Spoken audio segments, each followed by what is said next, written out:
Begitu juga dengan golongan mudah terjejas seperti warga emas dan kanak-kanak di rumah perlindungan, orang kelainan upaya ataupun OKU, golongan gelandangan dan orang asal. Kerajaan akan bekerjasama dengan NGO dan usahawan sosial yang berkaitan untuk menyalurkan bantuan makanan, barangan penjagaan kesihatan dan tempat perlindungan untuk mereka dengan peruntukan sebanyak 25 juta ringgit. Sebelum ini, kerajaan telah bersetuju untuk menangguhkan baran balik PTPTN kepada semua peminjam selama 6 bulan juta ringgit, 750 juta ringgit. Kini kerajaan bersetuju memberikan penangguhan baran balik pinjaman untuk tempoh yang sama kepada peminjam Perbadanan Tabung Pembangunan Kemahiran ataupun PTPK mulai 1 April 2020 sehingga 30 September 2020 dengan anggaran kutipan sebanyak 149.2 juta ringgit. Inisiatif ini akan memanfaatkan seramai 174,500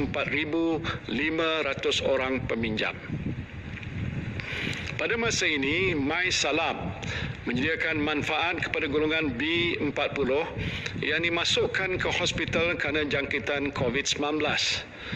Pesakit boleh menuntut bayaran penggantian pendapatan sebanyak RM50 sehari untuk tempoh maksimum 14 hari.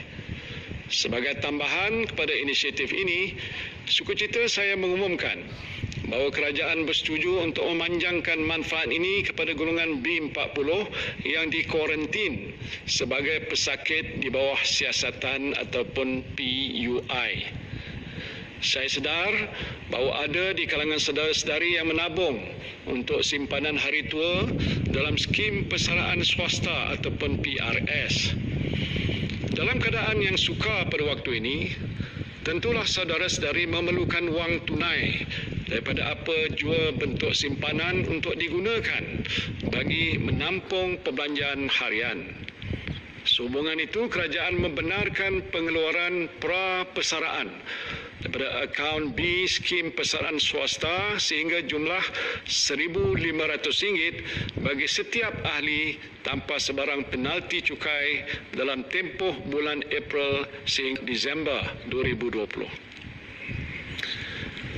Saya juga tahu keperitan yang dihadapi oleh golongan B40 di kawasan bandar, terutamanya mereka yang tinggal di projek perumahan rakyat dan perumahan awam. Sehubungan itu, kerajaan bersetuju untuk memanjangkan pengecualian bayaran sewa bagi PPR daripada sebulan yang diumumkan sebelum ini kepada 6 bulan dengan jumlah kos sebanyak RM3 juta ditanggung sepenuhnya oleh kerajaan. Pengecualian pembayaran sewa ini melibatkan 3,636 unit rumah PPR disewa atau transit di bawah pengurusan Kementerian Perumahan dan Kerajaan Tempatan. Bagi unit sewa untuk milik pula, penangguhan pembayaran bulanan diberikan selama 6 bulan bagi pembayaran balik pembiayaan bermula bulan April sehingga September 2020. Penangguhan pembayaran ini melibatkan kos RM5.7 juta bagi 4,649 unit rumah. Manakala bagi perumahan awam pula, Dewan Bandaraya Kuala Lumpur akan memberi pengecualian yang sama yang memanfaatkan lebih 40,000 penyewa. Saya menyeru kepada kerajaan negeri dan pihak berkuasa tempatan lain supaya memberikan pengecualian yang sama bagi meringankan beban penghuni PPR di negeri masing-masing. Kerajaan juga bersetuju untuk memberikan pengecualian sewaan selama 6 bulan untuk semua premis milik kerajaan persekutuan seperti kantin sekolah, taska, kafeteria, kedai serba nikah dan lain-lain. Dan ini termasuk semua premis milik agensi dan badan berkanun kerajaan persekutuan. Saya juga menggesa agar kerajaan negeri, pihak berkuasa tempatan dan GLC memberikan pengecualian yang sama.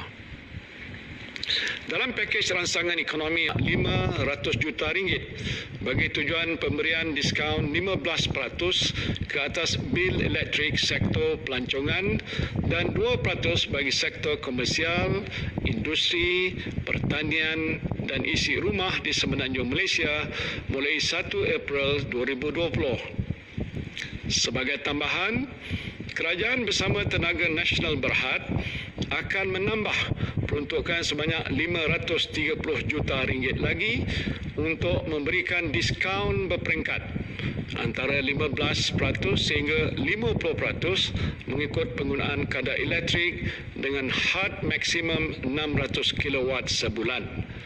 Diskaun 50% ini akan diberikan kepada penggunaan elektrik bawah 200 kW, 25% bagi penggunaan antara 201 sehingga 300 kW dan 15% bagi penggunaan 301 sehingga 600 kW. Diskaun ini akan berkuat kuasa bagi tempoh 6 bulan mulai bil bulan April 2020. Sementara itu, diskaun sebanyak 2% seperti dimaklumkan sebelum ini akan terus dinikmati oleh semua pengguna isi rumah. Bagi industri telekomunikasi dan multimedia, beberapa pakej khas akan ditawarkan dengan kerjasama syarikat-syarikat telekomunikasi. Antara pakej khas yang akan ditawarkan ialah internet percuma pada semua pelanggan dengan nilai RM600 juta bermula 1 April 2020 sehingga tempoh pelaksanaan Perintah Kawalan Keselamatan ini tamat. Selain itu, tambahan RM400 juta lagi akan dilaburkan untuk meningkatkan liban dan keupayaan rangkaian bagi mengekalkan kualiti rangkaian telekomunikasi yang tinggi dan mampan. Kerajaan juga tidak lupa untuk menjaga kebajikan semua penjawat awam yang terus setia menjalankan amanah kepada negara. Bagi menghargai sumbangan mereka, kerajaan akan memberikan bantuan tunai sebanyak RM500 secara one-off kepada lebih 1.5 juta penjawat awam grade 56 dan ke bawah, termasuk mereka yang bekerja secara kontrak. Bayaran akan dibuat pada bulan April 2020. Sumbangan pesara kerajaan juga tidak dilupakan. Dengan ini, kerajaan akan menyalurkan bantuan sebanyak RM500 secara one-off kepada lebih 850,000 pesara kerajaan juga pada bulan April 2020. Dalam tempoh kritikal ini, adalah penting untuk memastikan bekalan makanan kekal terjamin dan mencukupi. Kerajaan akan memperuntukkan sebanyak RM1 bilion kepada dana jaminan makanan. Selain itu, kerajaan juga akan terus menyalurkan pelbagai bantuan kepada petani, penternak dan nelayan, termasuklah dalam bentuk bantuan input pertanian, ternakan dan perikanan untuk menggalakkan pengeluaran domestik.